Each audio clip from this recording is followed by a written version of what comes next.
Hello everyone, and today I want to show you how you can organize your inventory so that it's really easy to use and you only have useful stuff in your inventory. So first of all, you might be like, Well, AmplitudeX, is this the best inventory setup in the whole world? and my answer to that would be no, because your inventory setup depends on how you play the game.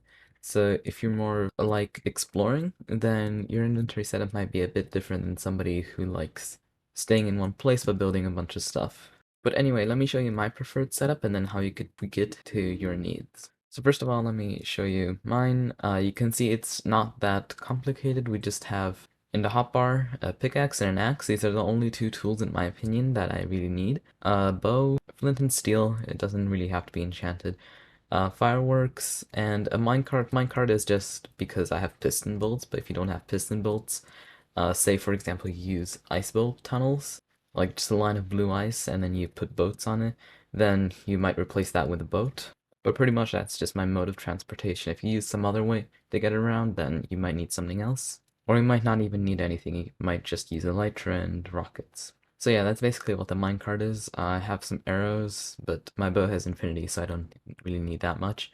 Next in the inventory, we have a quarter stack of ender chests. It's mostly just for the fact that in case I break one by accident or something like that. Also, sometimes I just need a couple quick obsidians. Then I would break it with a non-silk touch pick. And then these are my scaffolding blocks, so sometimes you'd use the normal scaffolding.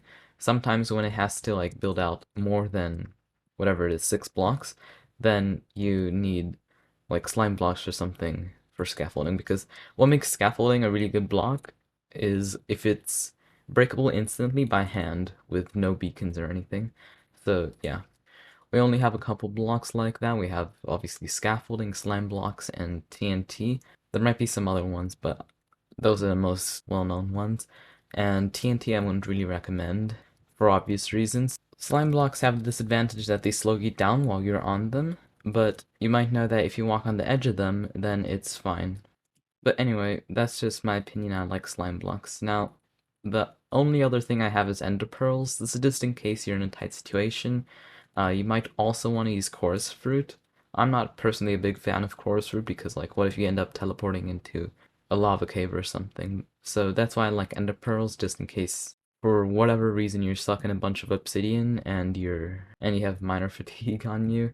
I have no idea where that situation would crop up, but yeah, that's why I like ender pearls. Also, it's useful when getting around redstone contraptions, where if it's a really compact one and you need to get somewhere, then it's really useful. Or if you're working on a very tall build, then it also can be pretty useful because sometimes I know it's hard to land those elytra on some specific block. But anyway, that's my setup. Now let me show you how you could use this setup but make it for you. Now, if you're someone who doesn't have a mob switch, and I don't have a mob switch yet, but I'm planning to make one, then I would recommend having a bit more weapons in your hotbar. So maybe some sort of sword here. Um, yeah, don't ask me why I have a Baron of Arthropod sword.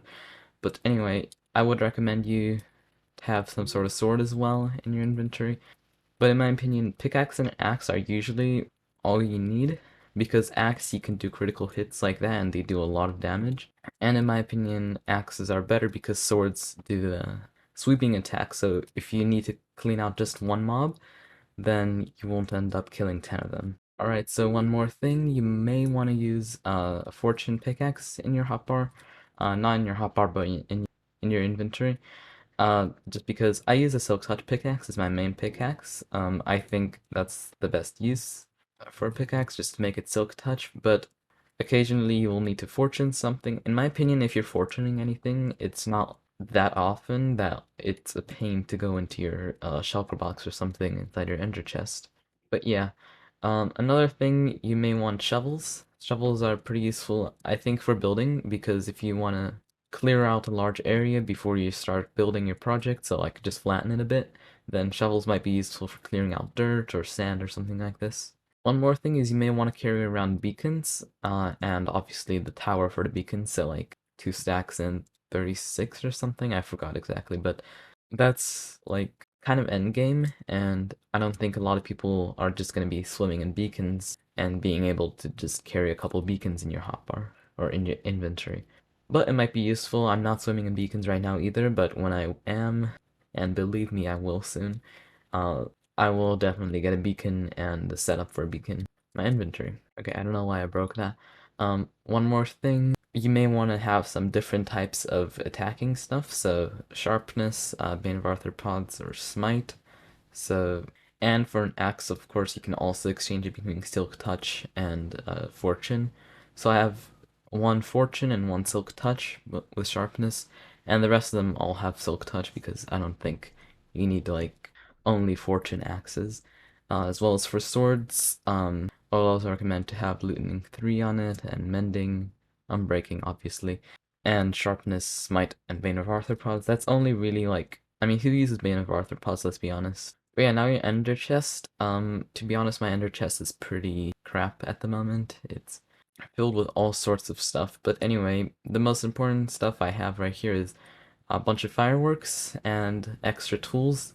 I have my dragon egg there right now, but eventually I'm going to be duping that dragon egg, so it's not going to be as precious. So I have some more slime blocks for scaffolding, and here I have my End City loot. I mostly just carry it around in my ender chest so that, yeah, whenever I go end busting, then I just have a place to put them right away if I forget to bring a shulker box myself.